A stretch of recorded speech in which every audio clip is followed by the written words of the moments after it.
Mike Yanni with Future Shop down to the show floor of E3. I'm in the grasps of Songbird, one of the main characters in BioShock Infinite, and I'm pleased to be joined by Sean Robertson with Irrational Games. and you're the lead designer in this game. No, Tell us lead artist. Sorry, what can we yes. expect with this?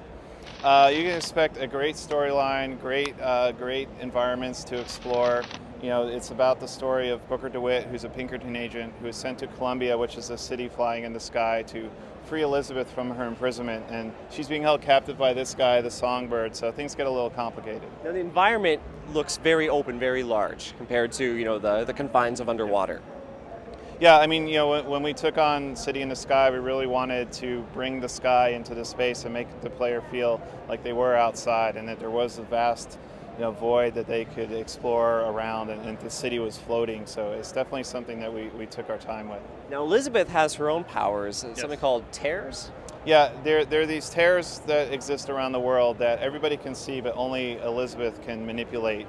And since Elizabeth is the player, on the side of the player, Booker can often ask her for help on these things, and she can bring in things for the player to use.